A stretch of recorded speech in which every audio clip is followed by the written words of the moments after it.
အဘဘိုးမင်းကောင်နဲ့စုံဘူးသူများကိုတပ်ပြင်းတို့ဇနီးမောင်နှံနဲ့အဘဘိုးမင်းကောင်အခန်းနဲ့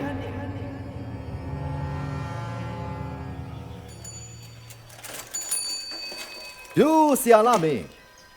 ဆိုင်ကားဘက်တီတန်ကြောက်ရဲကကိုတပြင်းရောက်လာပြီဆိုတော့ကျုပ်သိတယ်ဗျကျိုးဟောလိုက်တဲ့အတိုင်းအဘဘိုးမင်းကောင်ရုပ်တုစိုင်းမစင်ဘုံမစင်မဲကိုတပြင်းတို့အိမ်ကိုကြွလာပြီမလားမြေကြီးလက်ခတ်မလွဲပါပဲဆရာလာမင်းရဲ့ကျုပ်ရဲ့အဖိုးကပြောဘူးတယ်ဗျဘေးရင်ဆရာရဲ့ပါဇက်ကစိတ်ပါဇက်တဲ့ဘေးရင်ဆရာရဲ့မျက်စိကနတ်မျက်စိတဲ့အတိတ်ပဲဒီရှင်းသမ်းမအောင်ဗျာစိတ်ပါဇက်ဆိုတာချိုးချင်းပန်ကအစုံစားဆိုပဲဗျ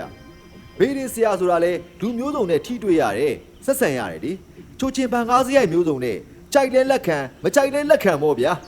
အကျိုးပေးကစိတ်ပါဇက်ဖြစ်ရောတဲ့ကျုပ်ပြောတာမဟုတ်ဘူးနော်အဖိုးပြောခဲ့ဘူးလားနတ်မျက်စိဆိုတာဖုံးတာကွယ်တာဝှက်တာကြောင်ကြိုကြောင်ကြားမကြံအကုန်မြင်ရတယ်လေဘေးရင်ဆရာဆိုတာနတ်မျက်စိအလားတိုးဝတ်သမျှဖုံးကွယ်သမျှဟောနိုင်မှထင်ရှားတာတဲ့စိတ်ပါဇက်လိုတွေ့ရဆွဲမစားနေရမဟောကြားအမားလားမှန်လားခွဲခြားနိုင်သူဖြစ်ပြီးနိမန်လမ်းမှန်ပြသနိုင်သည့်ဆရာကိုမှစီးပူအပ်တယ်တဲ့ဗျာကိုတပြင်းဖို့ကတကယ်တော်တာပဲဗျာတော်တာလည်းမပြောနဲ့လေစိတ်ပတိနဲ့လက်နဲ့ကင်းကွာတဲ့နေ့ရက်ဆိုတာမရှိဘူးရဲ့ကျုပ်သာဘာမျိုးဘိုးမတူပဲခွေးဟူတန်ထွက်နေတာမကွယ်မွားကိုပြောတယ်ပါဗျာကိုတပြင်းမှာအဖချိတ်တဲ့ဂုံတစ်ခုရှိရဲ့ဗျအဲ့ဒါကိုတပြင်းသိတာကျုပ်ကလက်တွေ့ဆန်တာကိုပဲကြိုက်တာဆိုတော့ဂုံလားမဂုံလားတွေးကိုမတွေးတာရဲ့ဆရာလာမင်းသိရင်ပြောပြပါလားကျုပ်မှာဘာဂုံရှိတာလဲမလိန်တဲ့မညာတတ်တဲ့ရူးဖြောင်းတဲ့ကုံရူးဖြောင်းပြီးကုံကိုအဘဘိုးမင်းကောင်ကအင်ပတန်မှနှစ်သက်တာဗျကျုပ်ရဲ့အဖိုးကတင်ပြဘူးတယ်ဗျတက်ပြင်းဘဝဘေးအခြေအနေရဆင်းရဲသည်ဖြစ်စေချမ်းသာသည်ဖြစ်စေလောကရန်ပဲလို့မှန်အပ်တယ်ဘဝနဲ့လောကရန်တွဲနေတဲ့ကြားမှာမလိန်နဲ့မညာနဲ့ရိုးဖြောင်းစွာနဲ့နေတဲ့ချမ်းသာသူလဲတဝမ်းတစ်ခါတဲ့ဆင်းရဲသူလဲတဝမ်းတစ်ခါတဲ့ဗျဗျာများပြီးလိန်ညာနေသည်မြဒုက္ခပြီးဒုက္ခလို့သာမှတ်တယ်ဗျာတက်ပြင်းကိုယ်တိုင်ကလည်းလိန်နာညာတာကိုဘလို့မှလက်မခံသူပဲဆရာလာမင်းကဲစကားစားဖြတ်ပြီးကိုတပြင်းတို့အိမ်ကိုတွားကြရအောင်အဘဘိုးမင်းကောင်အတွက်နေရာထိုင်ခင်းစနစ်တကျပြင်ဆင်ရမယ်ကိုတပြင်းဖះเจ้าဆောင်ဤလက်ရဘက်အစွန်နေရာ၌ဖះเจ้าဆောင်ထက်နှိမ့်စေပြီးအဘအတွက်နေရာတစ်ခုစီမံလေသည်ကိုတပြင်းနဲ့မပုတ်ဆုံးအရက်စကားဆိုတာလွယ်သုံးပြီးလွယ်ခေါ်တာဗျဖះစင်တို့မခေါ်ပါနဲ့ဗျာပညတ်အားချွတ်တဲ့ရေဖះရှင်သတင်းသုံးတဲ့ចောင်းဆောင်လို့ပဲခေါ်ပါစင်ဆိုတာဘူးစင်ဖနှက်စင်ရေဦးစင်အိုးရုပ်စွာအစုံ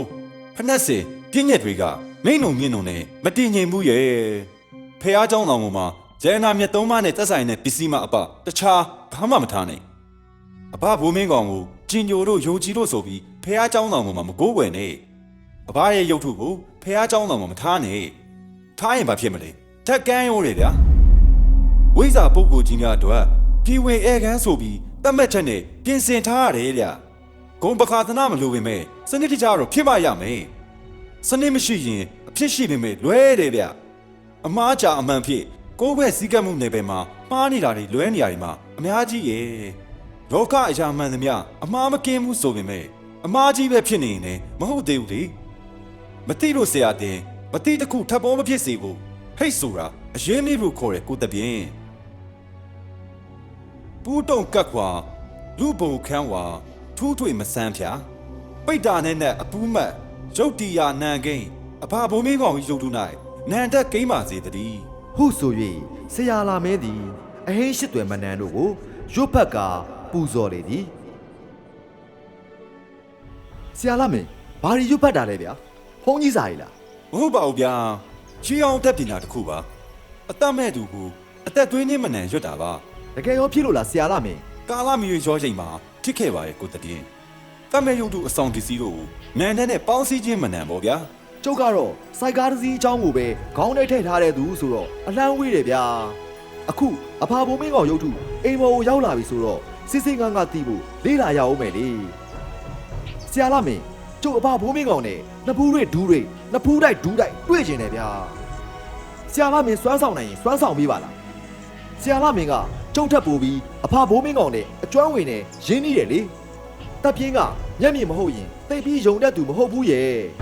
အာနာပါနာနဲ့အိမ်ပေါ်မှာလက်ခံရပါတယ်ဆိုတာတဲ့ယုံကြည်အားကိုးတန်ဖိုးထားလို့အိမ်ပေါ်မှာထားပြီးကိုးကွယ်စည်းကပ်တာမျိုးပဲဖြစ်ချင်တယ်ဗျာအဖဘိုးမင်းကောင်နဲ့ကြုံတဲ့9ရက်အတွင်းတွေ့ချင်တယ်ဗျာဟု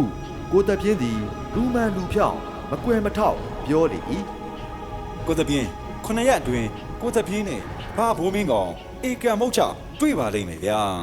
ဟုဆရာလာမင်းသည်ခိုင်မာစွာဖြင့်ပြန်ဖြေလိုက်သည်ဖြစ်ရမှန်ဖြစ်ပါသည်အခန်း3သို့